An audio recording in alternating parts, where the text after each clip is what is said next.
Hello and welcome to the Tire Unite workshop tutorial. In the second part, I'm going to teach you how to convert a source player model, so the Team Fortress 2 spy, into a Tire Unite workshop player model. So as a prerequisite, you will need Blender, as well as Blender source tools, Crowbar, which will help us with the model, VTF edit, and the Tire Unite workshop rig. All these links will be provided in the description. So once you have all of those downloaded, open up the Tire Unite Workshop Rig Blender file, and you will see the skeleton, as well as these two panels. I'm going to go ahead and turn on screencast keys. So go ahead and press T to close the toolbox here, and the only thing you need to worry about here is maybe the clip, because that just increases the draw distance. Depends on how powerful your computer is. Go ahead and press N to close that. And now we need to decompile our MDL file. So go ahead and get Crowbar out, load in the file, and decompile. And you shouldn't have any problems so long as you have all these files. And you should have your reference right here. And if you've installed Blender source tools correctly, you should be able to import an SMD file. Go ahead and import the player model. And be sure to set this to make new armature. Import it. And you see a tiny little man right there. Go ahead and press S and scale it up to about right here. Should be fine. And you should see two objects right here. There's the armature, this is the Tire Unite skeleton, and then our Gmod player model. So right now we need to adjust the pose on this to fit the skeleton here.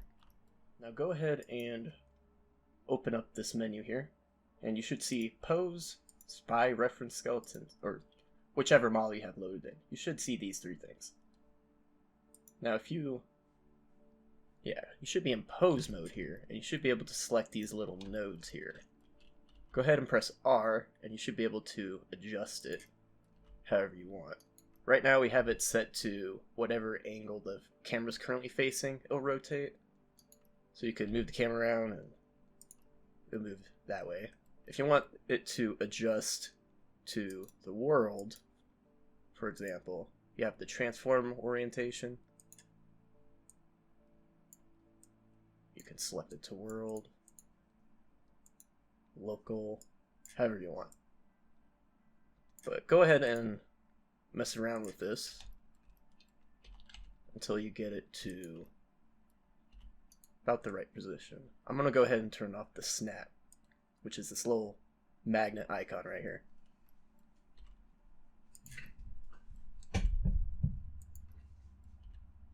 And see, it's a bit hard to see the bones through the model, so one way to fix that is to go to the armature up here and go down, press this little man right here, and you should be able to see these 6 options right here. You'll be able to see the names of the bones if you click that, the x-ray, which will help us right now. We don't need the names right now. So go ahead and go back to pose the spy right here. Oh, that's making it a bit hard to see. You can also click the little mouse button right here, little mouse cursor, and that'll make it so you can't select the bones right here. Make it a little easier to get. As well as the mesh, you can have it so you can't select that either. Let's go ahead and, oh man, this is the fun of it. Go to pose mode right here. Make sure you're always in pose mode. That's how you can make sure you move this. If you're in edit mode, it'll snap back into its normal position. We don't need that just yet. Go to pose mode and go ahead and adjust it. You can also press G to move the bone around just a little bit to help you adjust it and get it in the right place, since we don't have to worry about how the bones work on the default valve skeleton. since all of this will be contained in its vertex groups. You'll see what I mean later on. Oops, that looks pretty bad.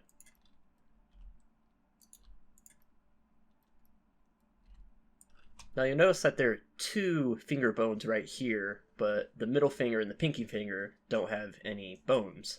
That's because with a lot of the valve models, the fingers for the middle finger, it's rigged so that it will also move the middle finger and the pinky finger, as you can see right here.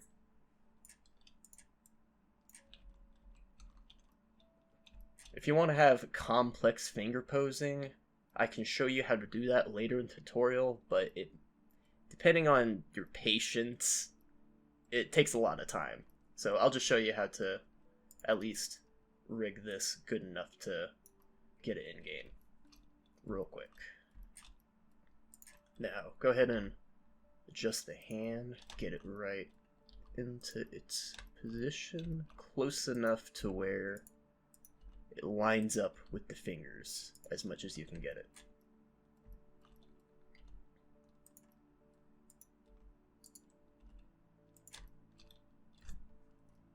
If you press the numpad period button, it'll focus it around what you have selected, which will help you adjust it too.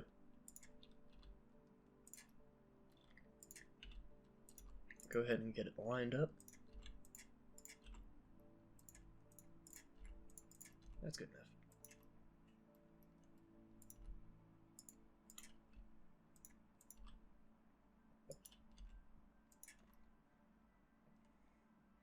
Alright, I would say that's about lined up with the bones. You can see the mesh, most of the finger kind of goes along the bone here. We'll adjust that later on. But go ahead and make sure you do the same with the other arm.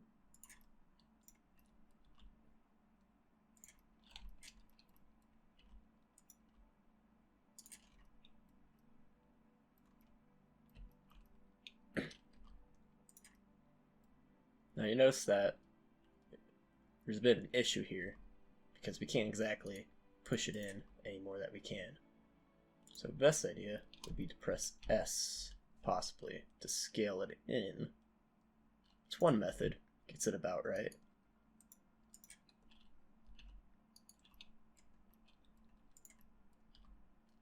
But we don't have to worry about the skeleton getting compromised. The old valve skeleton, I mean. We're just trying to line it up here.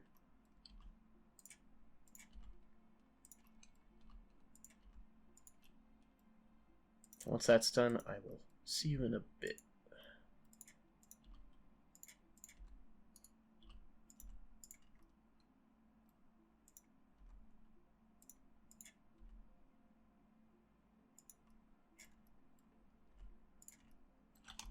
Alright, now his hand looks acceptable. The fingers line up with the bones of the tire unite mesh pretty nicely. Now we just need to get the legs. Now we just need to get the legs positioned.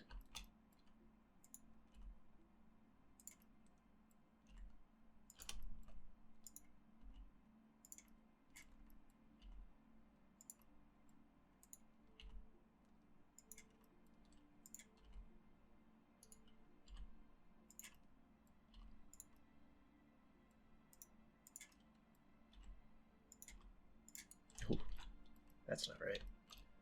Okay, here we are. That's quite about right. Get it lined up the foot. Oops. Get the foot lined up down here.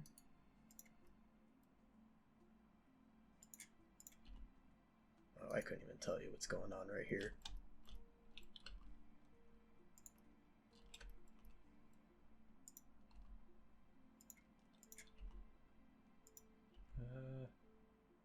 Yeah, but I think we can get away with applying the armature now. Now, a good habit is to make sure to save your project. Call this spy. Always want to make sure to have a backup. biggest thing about modeling is you're just going to lose all of your work from errors and corruption. That's where the biggest time wasting comes from. Now, go ahead and go to your mesh, click down here, and you'll see all these vertex groups. Now, the nice thing about these is if you go over to the Object Mode Select menu, and you go over to Weight Paint, you'll see the spy turns blue, and you'll notice he has little shades of red all around. If you select different groups, ooh, that doesn't look right, you'll notice that it saves the data for each and every bone of the valve model. This is what we're going to use as a base, at least, for transferring all this data onto the Tower Unite bones. So go ahead and go to the wrench icon right here and hit apply on the armature. Now we can get rid of this skeleton, this old valve skeleton, and you notice that the man shrinks again. In order to fix that, we need to make sure that the clicking ability is enabled so we can actually click it. Click the man and scale him up. Press S and you can scale him up to exactly where he was. That looks about right. Yeah.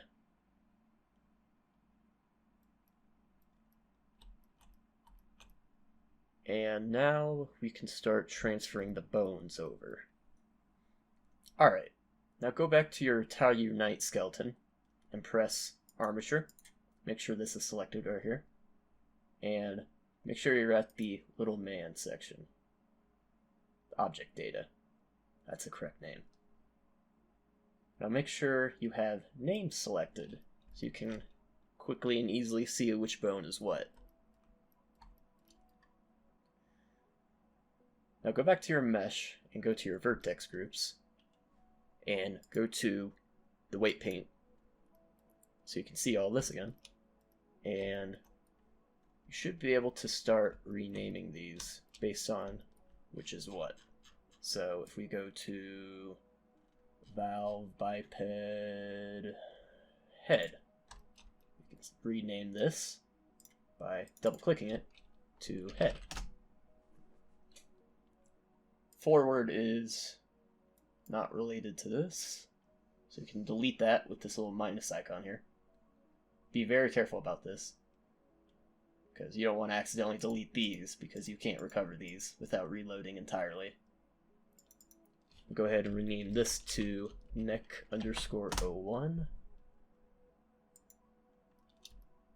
And we always have to combine with these valve models one of these two spines, because on the valve model you can see that there's 1, 2, this isn't right at all, so we have to fix this later too. 1, 2, 3, 4 spines, but there's only the pelvis 1, 2, 3 spines. We already have a pelvis for the valve model, so that's what we're going to use for that. But in this case, we could probably combine the spine 2 bone with spine 4, and that'll give us our spine 3. So in order to do this, go back to the wrench icon and add a modifier. And add a Vertex Weight mix modifier. What this is going to do is combine these two vertex maps for us. So go ahead and choose our mix mode as add. And our mix set will be all. And our vertex group will be, what was it again? Spine 2, spine 4. Yeah. So spine 2 and spine 4. And go ahead and click apply. And that should have done that. Yeah, there we go. So now this will be our spine 3. We can go ahead and get rid of spine 4 here. Go ahead and rename this to spine 03, spine 02,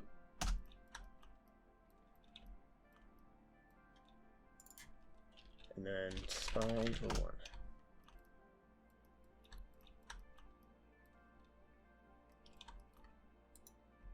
Alright, now, whoops, R,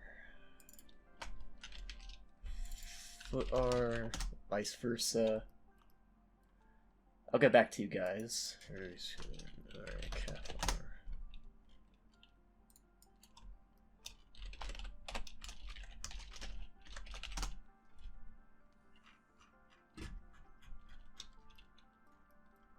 Alright, now you'll see that all of this is renamed now.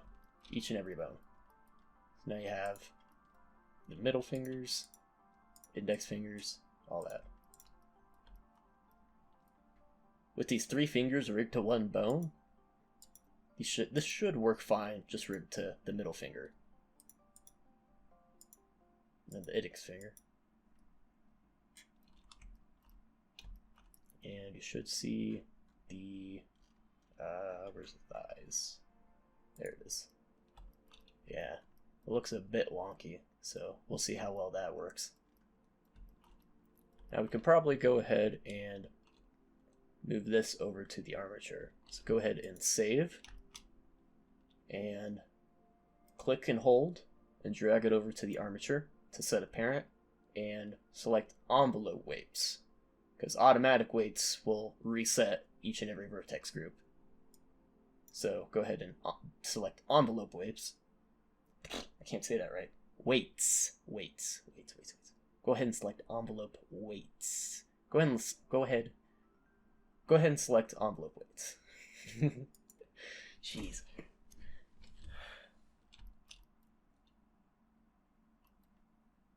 Now, each and every one should be rigged to the bones. Go ahead and go into pose mode for these bones. Oops. Yeah, pose mode. There we go. If it wants to. What is this doing here? Oops. Oops.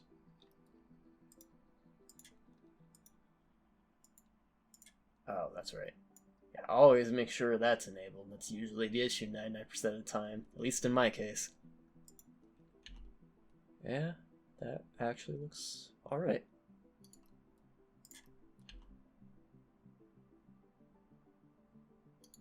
Oh yeah, in case if you can't tell, I'm pressing right click to reset the rotation. Yeah, that looks alright. Fingers probably aren't. They're alright. Could be better, could be worse. Let's go ahead and see if this will work in game. Let's go ahead and export it as a DAE file into the desktop. It'll be spy export.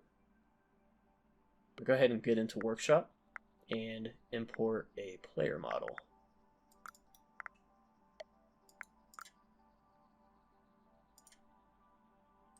Go ahead and open up the spy, and you'll see that most likely it's got to have this issue. Now, the way to fix this is to make sure before you export, you select the static mesh here and press Ctrl A and apply a rotation scale. Now press N, or not N, T, press T to open up the side menu here and hit the location as well. And you should be able to export it just fine. Now, select Armature, export, and it should import fine. Here we go. You can see that it actually doesn't look too bad, but you can see the legs kind of look pretty sharp here. The head kind of disconnects from the body there. But I don't think we have to do too much work. Yeah, the fingers don't look too bad. Probably don't have to touch them at all. So as a quick footnote, you might be into situations after you apply the armature and you may need to adjust the hand. You don't have any bones to rely on anymore to move, so how are you going to be able to do this? How can you line this hand up? Now, in this case, you're going to make sure you're editing your mesh, and you go into edit mode. And now you'll be able to select all these faces you want to. Now, in order to move this over, we're going to press B and select all these faces. And then we're going to turn on our proportional editing mode. If we enable that, you can see that when it's a low radius, you can see all the faces stretching at the top. Doesn't look very nice. But if we scroll up, it starts looking more and more smooth. It starts adjusting a lot more of the model, the bigger radius you have. But we're going to need to move this over. Whoops, move it over. Press R to rotate. And then we can just use the faces to line up. And then, say you don't have any fingers aligned with it, So I don't know, let's say the finger was messed up over here to start with, for example. So if you have issues with that, just slowly adjust it until you get it into the right place.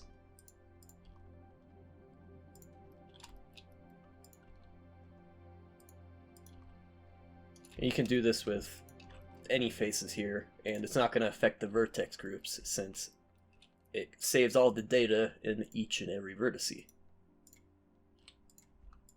So you could technically move this all the way out and still be influenced by the bone, no problem. But yeah, you're just able to... Oh, and let's say you need to move... Hold on, sorry, let me make this easier to see.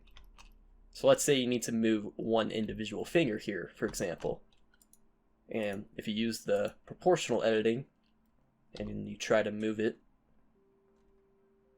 it'll move all these fingers, and you don't want that. So how do you fix that? Well, in proportional editing, you have multiple options. In projected 2D, it'll just move everything based off of what it sees in 2D space, so it'll just ignore depth. That doesn't matter. What we need is connected.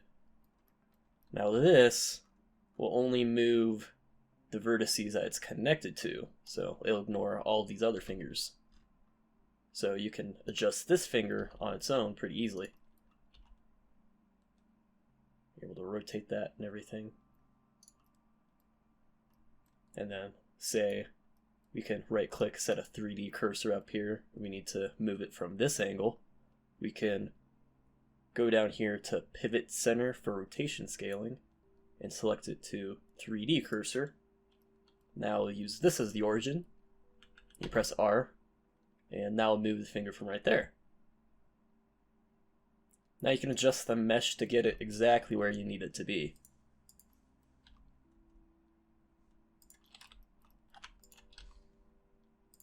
There we go. Now I'm going to show you how to use the weight painting tool. This is what is going to help us with assigning bone data. It's actually a lot easier than it seems. So as you can see, the blue here on the static mesh means it's not influenced by this selected vertex group at all. So if you move the thigh, it's not going to influence any of this. When it's green and slight shades going into red, that means it's slightly influenced, so this will move very slightly along with the bone. When it's red, that means it's full influence. So it goes from a scale from 0 to 1. So the green here is probably like 0.5 or something like that. Now, with this tool, you can change that influence. With this weight selected, 1 means that all this is going to be red if you brush into it long enough. See, so everything here is going to move. And if we tab out and go to the armature and go to pose mode and move the thigh and calf, or, well, I guess that's not a very good example, but you'll see what I mean soon enough. Now, if you drag this slider, you can influence how much of this region you want selected is actually influenced by the bone. So if we double click that enough, and now it's not influenced at all, and now we try to move the bone,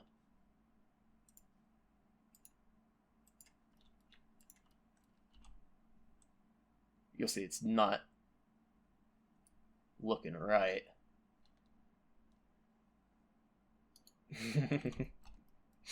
You'll see it's not looking right. Now, go back to the model, go to the weight paint mode, and now we're going to adjust the weight for this bone. Now go ahead and adjust your weight as desired, and the strength, which will be how much influence you give it per click. So if it's a low strength, you'll have to keep clicking it over and over and over and over and over and over for it to do anything. But if it's a high strength, you only have to click it once, and it'll, or once or twice, and it'll be influenced pretty quickly.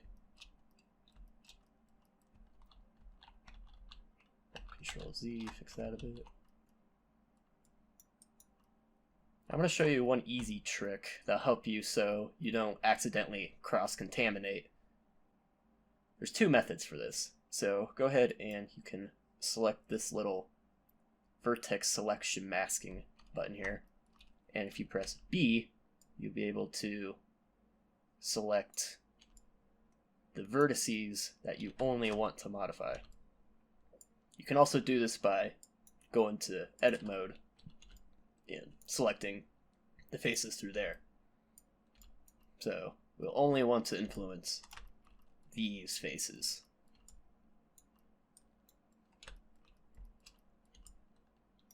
Go to press Z for wireframe mode. Whoa.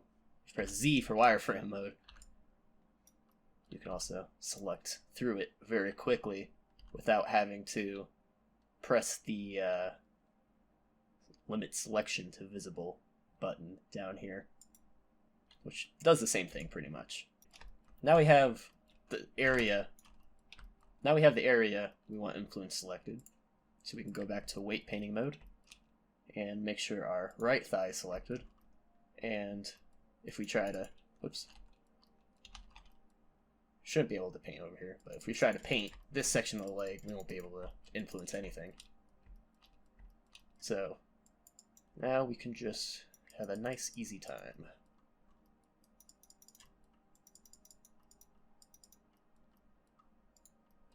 That looks okay. Just clean up a bit here. Whoops. Just clean up a bit here. Now one trick that might help with this is to go to your weight tools and click the smooth option. It doesn't look very nice here. Actually, wait. That's because it works based off of the vertices you have selected. But if you select the vertices around what you want to smooth out,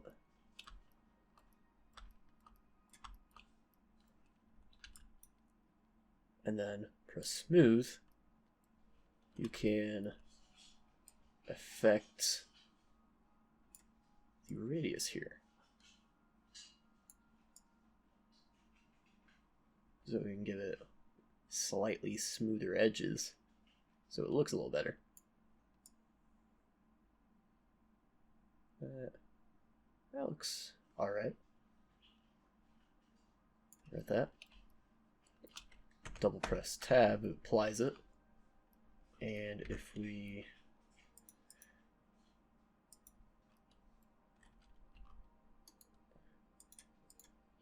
adjust it, it looks better. there's room for improvement, but it's really just a lot of minute details adjusting pretty much. But now we just need to get the textures on here and then get it in game. So go ahead and select the spy reference again and press the materials button, and you should be able to see a whole set of materials. Hopefully less than 10, because that is the max limit of materials in the game for right now. So if you select the head and we go back to the player model here, you should have your texture files all ready to go. So double press it and go to File, Export, and you can export it as a TGA. Make sure export's here. There we go. And there's that. Do the same for the head. And now we can go back into Blender. Make sure you have this selected and press the checkerboard box. Press New, and then press Open. And then you can select the head texture, which will apply it to the model. And then you can do the same for the body texture. And you'll notice that you don't see the texture on here, even if you go down here to the viewport shading and select it as a texture. It shows up as white. Although it doesn't show up on here, you can still export it as a DAE. You import it. The textures still show up in game. If you drag this window over and then go to UV Image Editor, you select the mesh here, press Tab, select all the faces, and then you should see both the face and the body. If you need to differentiate between them, you can also select the texture you don't want and deselect it, or press Select and it'll select the texture you want. Go ahead and select all of these faces, press Image, Open Image, and select the texture you want there, and it shows up in Blender. Now once you're ready to upload the player model, you can edit the metadata. It'll help to have him stand still. If you press Edit, you can adjust the hat offsets.